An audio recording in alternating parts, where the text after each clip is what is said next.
Hello everyone, आज हम discuss करेंगे exercise 1.2 of chapter first of class 11th। इसका हमने जो थ्योरी पार्ट है ऑलरेडी कवर कर लिया है फर्स्ट वीडियो में। तो और इवन एक्सरसाइज 1.1 भी इसकी ऑलरेडी कवर्ड है। तो हम स्टार्ट करते हैं विद द फर्स्ट क्वेश्चन। तो हमारे पास फर्स्ट क्वेश्चन क्या है, which of the following are examples of null set. अब सबसे पहले नल सेट होता क्या है। नल सेट को हम बोल सकते हैं एम्प्टी सेट या फिर वाइड सेट भी बोल सकते हैं। मतलब वो वाला सेट जिसमें कोई भी एलिमेंट ना हो, ठीक है। जैसे एम्प्टी बकेट जिसमें कुछ भी ना हो। तो हमें वो वाले एग्जांपल बताने हैं कि जिस सेट में कोई भी एलिमेंट ना आए, मतलब वो खाली सेट हो। वो कौन कौन सा सेट है। फर्स्ट क्वेश्चन हमारे पास क्या है, set of odd natural numbers divisible by 2। अब ये तो हमें पता ही है कि अगर ऑड नेचुरल नंबर की बात करेंगे तो वो होंगे 1, 3, 5, 7, और वो तो 2 से डिवाइड होंगे नहीं। इसलिए ये किसकी एग्जाम्पल हो गई। Yes, this is an example of null set.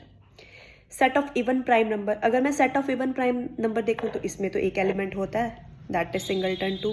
तो ये तो खाली सेट नहीं है, तो इसमें तो सिंगल एलिमेंट आ गया है, तो सिंगलटन सेट है। So this is not a null set.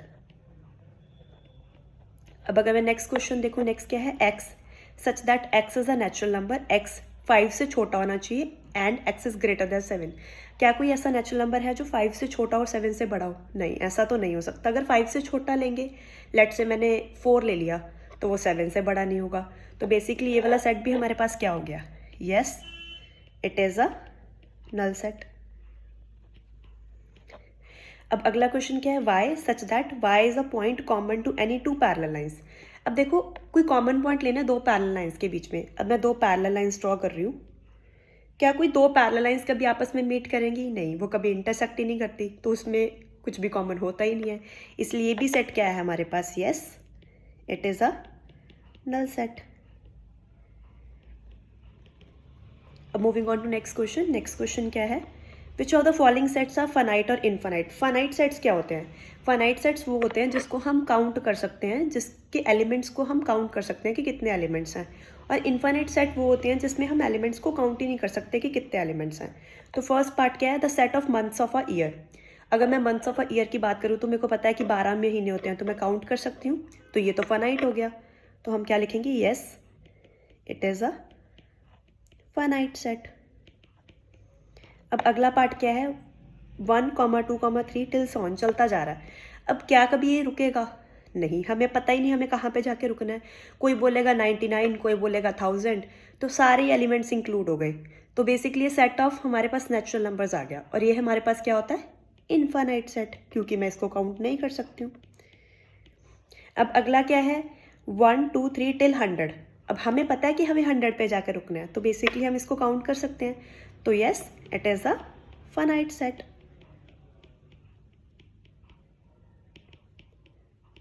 अब नेक्स्ट क्वेश्चन क्या है, the set of positive integers greater than 100। अब अगर मैं सेट ऑफ पॉजिटिव इंटीजर्स लिखूं ग्रेटर देन 100, तो कौन कौन से होंगे, 101, 102, 103। क्या आप मेरे को बता सकते हो मेरे को कहाँ पे रुकना है? नहीं, क्योंकि हर एक का आंसर अलग अलग आएगा। कोई तो बोलेगा भाई 1000 पे रुक जाओ, कोई बोलेगा 2000 पे आएगा। तो बेसिकली हमें पता ही नहीं कि हमें कहाँ रुकना है, तो इसलिए इसके भी जो एलिमेंट्स हैं मैं काउंट नहीं कर सकती। तो ये हमारे पास कौन सा सेट हो गया, इनफाइनाइट सेट हो गया। अब हमारे पास लास्ट पार्ट में क्या है, the set of prime numbers less than 99। तो हमें वो वाले प्राइम नंबर्स लिखने हैं जो 99 से छोटे हैं। तो अगर मैं लिखना शुरू करूँगी तो लिखूँगी 2, 3, 5, 7, ऐसे चलते जाएंगे। बट कहाँ तक जाना है, मेरे को पता है कि मेरे को 99 तक ही लिखने हैं। तो बेसिकली जितने भी प्राइम नंबर्स आएंगे 99 से पहले, मैं उनको काउंट कर सकती हूँ, वो काउंटेबल हैं। तो ये हमारे पास कौन सा सेट हो जाएगा, फाइनाइट सेट हो जाएगा। तो बेसिकली फाइनाइट सेट, जैसे 93 हो गया, ठीक है, 95, 96, 97 तो प्राइम होते नहीं है, ठीक है। तो ऐसे हम देख सकते हैं कि हमें कहाँ पे रुकना है। बेसिकली हमें 99 से छोटे वाले प्राइम नंबर्स लेने हैं, ठीक है। तो बेसिकली फाइनाइट सेट हो गया। अब नेक्स्ट हमारे पास क्वेश्चन क्या है, third question, state whether each of the following set is finite और इनफाइनाइट। इसमें भी हमें बताना है कि ये जो हमारे सेट्स हैं क्या ये फाइनाइट हैं, क्या जो इसके एलिमेंट्स हैं मैं काउंट कर पा रही हूँ या नहीं। तो फर्स्ट क्वेश्चन क्या है, the set of lines which are parallel to x axis. अगर मैं लाइंस बनानी शुरू करूं पैरेलल टू एक्स एक्सिस, ठीक है, जैसे मैंने कोऑर्डिनेट प्लेन लिया और मैंने इसमें लाइंस बनानी शुरू कर दी पैरेलल टू एक्स एक्सिस, तो ये तो चलती ही जाएंगी, ये तो रुकेंगी नहीं, है ना। तो बेसिकली ऐसे मैं इन्फानाइट मैनी लाइंस ड्रॉ कर सकती हूँ। तो ये मेरे पास कैसा सेट हो गया, इन्फानाइट सेट हो गया। The set of letters in the English alphabet. अब the set of letters in the English alphabet तो मेरे को पता है ना कि 26 लेटर्स ही आएंगे। तो बेसिकली ये मेरे पास क्या होगा, ये मेरे पास क्या होगा, काउंटेबल सेट होगा, मतलब फाइनाइट होगा, मैं इसके एलिमेंट्स को काउंट कर सकती हूँ। So this is a finite set, A से लेके जेड तक, है ना। The set of numbers which are multiples of 5। अब थर्ड अगर सेट मैं लिखना शुरू करूँ, the set of numbers which are multiple of 5, तो 5, 10, 15, 20, तो ऐसे तो बहुत सारे नंबर आ जाएंगे, मेरे को पता ही नहीं मेरे को कहाँ पे जाके रुकना है। तो बेसिकली ये तो मैं काउंट ही नहीं कर पाऊंगी। तो ये वाला सेट क्या हो गया, इनफाइनाइट सेट हो गया। The set of animals living on earth. जो the set of animals living on earth है, ये मेरे पास फाइनाइट सेट है, क्योंकि जो भी एनिमल्स हैं मैं उसको काउंट कर सकती हूँ कि कितने एनिमल्स हैं। नो डाउट वो बहुत लार्ज क्वांटिटी में होंगे, बट ऐसा नहीं है कि मैं काउंट नहीं कर सकती, ठीक है। तो इसलिए मेरे पास क्या होगा, फाइनाइट सेट होगा। अब लास्ट क्वेश्चन क्या है, the set of circles passing through the origin. जो सर्कल्स ओरिजिन से पास करेंगे वो भी तो बहुत सारे होंगे, इन्फानाइटली मैनी सर्कल्स हैं जो ओरिजिन से पास करेंगे, ठीक है। तो बेसिकली ये भी मेरा सेट क्या हो जाएगा, फिर इन्फानाइट सेट हो जाएगा, ठीक। अब फोर्थ क्वेश्चन में क्या है, in the following state whether A equals to B और नॉट। अब कोई भी दो सेट्स को हम इक्वल कब बोलते हैं, कोई भी दो सेट को हम इक्वल तब बोलते हैं जब उनके नंबर ऑफ एलिमेंट्स सेम होने चाहिए, बेसिकली उन दोनों की कार्डिनलिटी सेम होनी चाहिए, और सेकेंडली हमारा क्या होना चाहिए कि वो एलिमेंट्स भी सेम होने चाहिए। अगर सिर्फ नंबर ऑफ एलिमेंट्स सेम है बट एलिमेंट्स सेम नहीं है तो वो इक्विवेलेंट सेट्स होते हैं। इक्वल सेट्स तब होते हैं जब नंबर ऑफ एलिमेंट्स और एलिमेंट्स खुद सेम हो जाएं, तो इक्वल सेट्स होते हैं। अब फर्स्ट पार्ट में अगर हम देखें, A is A B C D, B is B C, D C B A, तो बेसिकली चार ही एलिमेंट्स ए में है, चार ही बी में है, और एलिमेंट्स भी सेम है, तो हमारे पास ये इक्वल सेट है। Here we can say A equals to B. अब सेकेंड पार्ट में क्या है, ए इज 4, 8, 12, 16, बी इज 8, 4, 16, 18। अब इसमें नंबर ऑफ एलिमेंट्स तो सेम है बट एलिमेंट्स सेम नहीं है। तो जो सेकेंड वाला पार्ट है, यहाँ पे A is not equal to B, here A is equivalent to B. Why? Because number of elements in A set equals to number of elements in B set, ठीक है।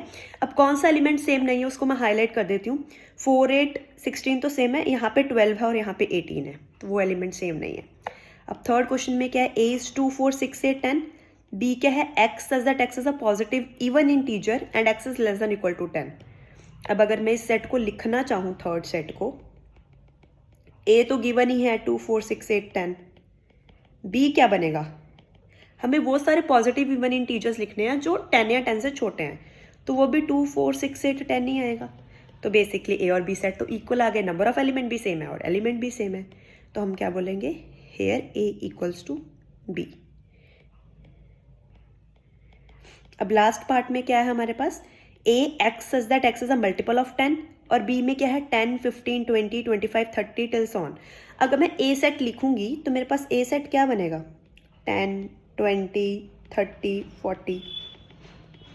क्या बी सेट में तो 15 भी है, 25 भी है, वो तो ए सेट में आएगा ही नहीं, है ना। मल्टीपल्स ऑफ 10 लिखने हैं तो वो ए सेट में नहीं आएगा। तो फोर्थ पार्ट में क्या आ जाएगा, ए नॉट इक्वल टू बी, ठीक। अब लास्ट पार्ट, लास्ट नहीं है बेसिकली, फिफ्थ क्वेश्चन हमारे पास क्या है, are the following pair of sets equal. हमें बताना है कि क्या ये सेट्स इक्वल हैं। अगेन इक्वल सेट कब होते हैं, जब नंबर ऑफ एलिमेंट्स हमारे पास सेम हो और एलिमेंट्स खुद भी सेम हो।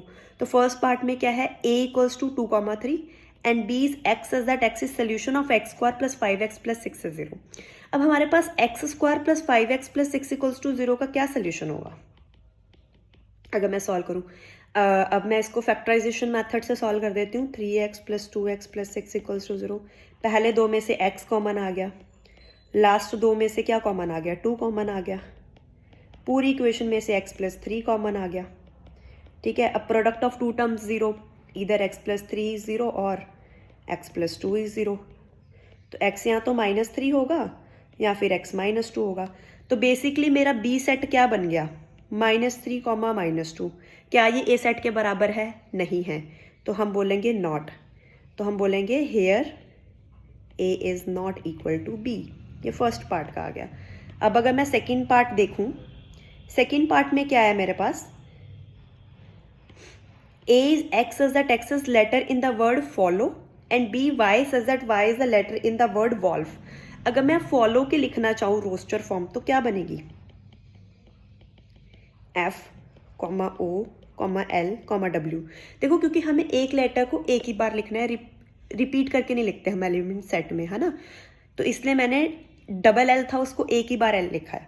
अब B का रोस्टर फॉर्म क्या बनेगा, W, O, L, F।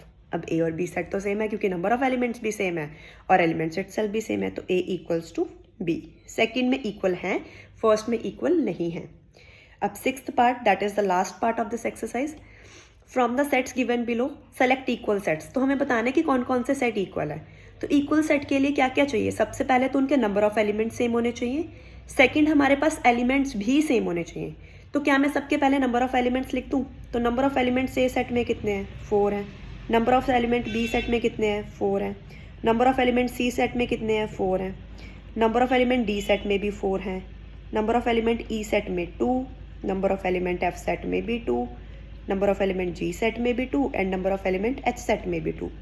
तो अब मैं देखो, अगर मैं इक्वल सेट की बात करूंगी, अब मैंने नंबर ऑफ एलिमेंट निकाल लिए, तो मेरे को ए बी सी डी को ही देखना है क्योंकि इसके ही नंबर ऑफ एलिमेंट सेम है। तो ए बी सी डी में से कौन किसके बराबर है, ए वाला सेट 2, 4, 8, 12 किसी और के बराबर है, बी के तो नहीं है, ठीक है, सी के भी नहीं है, 4, 8, 12 तो है बट 2 और 14 डिफरेंट आ गए, और डी के भी नहीं है। बट मेरे को दिख रहा है कि जो बी वाला सेट है ना वो डी वाले सेट के बराबर है क्योंकि एलिमेंट सेम है। तो मैं क्या लिख सकती हूँ, B and D sets are equal. अब जिसमें नंबर ऑफ एलिमेंट्स 2 हैं वो कौन कौन से हैं, वो है हमारे पास ई, एफ, जी और एच। अब ई, एफ, जी और एच में कौन कौन इक्वल दिख रहे हैं, एक तो ई और एक जी, ठीक है। तो हम क्या लिखेंगे, E and G sets are equal, ठीक है। अब जो बेसिकली अगर मैं बताऊं, ए और ई सेट को तो मैं वैसे ही चेक नहीं कर सकती इक्वल, मेरे को चेक करने की ज़रूरत ही नहीं है क्योंकि number of elements he same नहीं है। Number of element A set में तो 4 हैं, ई सेट में 2 दिए हैं। बट कई बार पता है क्या दिया होता है, एक मैं आपको क्वेश्चन देती हूँ, कई बार ना हमें ऐसे दे देते हैं सेट, जैसे ए सेट दे दिया 1, 2, 3, 4 और बी सेट दे दिया 1, 2, 3, 4, 2, 3, तो भी हम ए और बी को इक्वल बोलेंगे। अब देखो जो बी सेट में ना हमारे पास 2 एलिमेंट को 2 बार लिखा हुआ है और 3 एलिमेंट को भी 2 बार लिखा है, तो अगर मैं इसको सही करके प्रॉपर सही तरीके से इसको लिखूं बी सेट को, तो ये 1, 2, 3, 4 ही बनेगा। तो मैंने क्या नोटिस किया कि ए और बी सेट सेम ही बन गया मेरा। तो इस केस में भी जो मैंने अलग से एग्जाम्पल लिया, इस केस में भी ए इक्वल्स टू बी है, बट यहाँ पे नहीं था, ठीक है। इस केस में जो हमारे पास क्वेश्चन एनसीईआरटी का है उसमें नहीं था ऐसे वाला केस कि हमें रिपीटेशन नहीं गिवन थी लेटेस्ट सी, बट कई बार ऐसा हो जाता है, ठीक है। तो दैट्स इट फॉर टुडे। हमारी एक्सरसाइज 1.2 भी सॉल्व हो गई है। अब हम नेक्स्ट डिस्कस करेंगे, कुछ टॉपिक्स हमारे पेंडिंग है सेट्स चैप्टर के, ठीक है, वेन डायग्राम रिलेटेड और अलजेब्रा ऑफ सेट्स, तो वो पहले फिनिश करेंगे फिर उसके एक्सरसाइज के क्वेश्चन करेंगे। Thank you for watching.